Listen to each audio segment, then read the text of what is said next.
And let's stay with climate because India's capital, Delhi, has overtaken the Pakistani city of Lahore as the most polluted city on earth. According to the Swiss group IQ Air, Delhi's air pollution index had reached 418 on Thursday, which is defined as severe.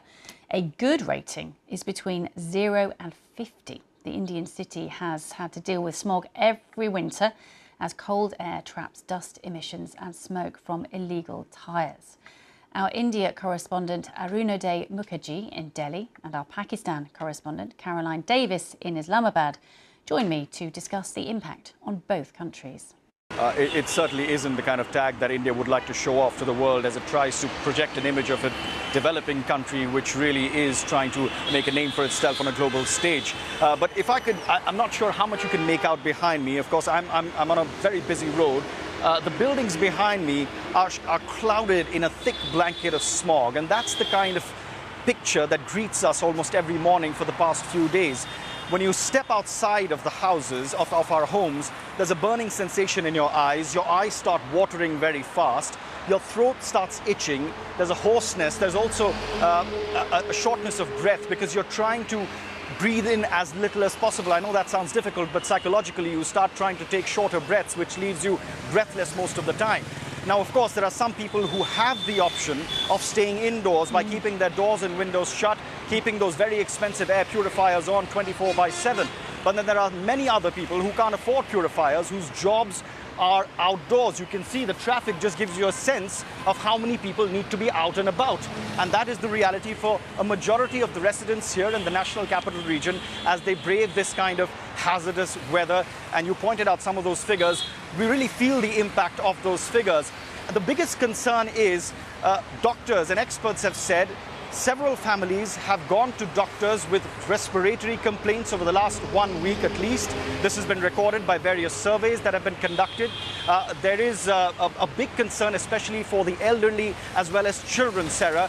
Now, this entire area is a suburb of Delhi, which has a lot of residential high-rises. And all these residential high-rises have a common park. Every evening around this time, you see a lot of children coming out to play. But that site has completely disappeared over the past few days because parents just don't want to send their children. Just imagine those numbers that you mentioned. Imagine small children going out to play in this kind of air is certainly a huge cause for concern. And the problem is, this is an annual affair.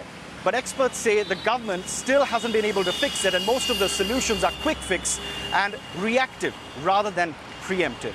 OK, Arunodaya in Delhi, thank you for that. So, Caroline, we can see behind you very similar pictures to those we saw in Delhi. I suppose the question is it that Lahore has got better in terms of pollution or that Delhi has simply got worse? I'm in Islamabad, where here the numbers are much lower than we're seeing in Lahore, they're lower than we're seeing in Delhi, but you can see the images behind me, it's still incredibly smoggy, and this is when we're hovering at around the 200 mark on the air quality index, whereas the numbers that we've seen in the course of the last couple of weeks have been extraordinarily high here in Pakistan. It's been about 2,000 has been hit in one of the cities in Multan, and that was over the course of the weekend. Now, in terms of, as you say, this is not a competition that either country particularly wants to be at the top of this particular chart.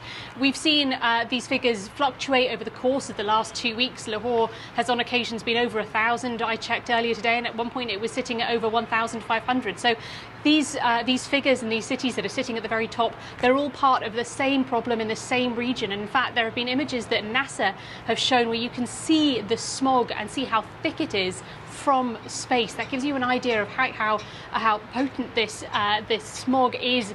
One of the major issues, I've been speaking to some climate scientists as well about what has been going on and why this smog is still sitting here over Pakistan for over 2 weeks now over some of these major cities, including Lahore. They've said that this is a large amount to do with the fact that there hasn't been any rain, there hasn't been much wind, it hasn't moved the smog on, so instead it's just accumulated, it's built up, it's spread across, so it's not just in Lahore, it's across a large amount of Punjab as well, and even spread into nearby Khyber Pakhtunkhwa too. So this is a major issue that, similarly to India, there's been a lot of criticism that this has been an ongoing problem. This has happened on a regular basis, and yet the long-term solutions just haven't been put into place. Yeah, that's Caroline Davis in Islamabad and Arunodaya Mukherjee in Delhi reporting for us there.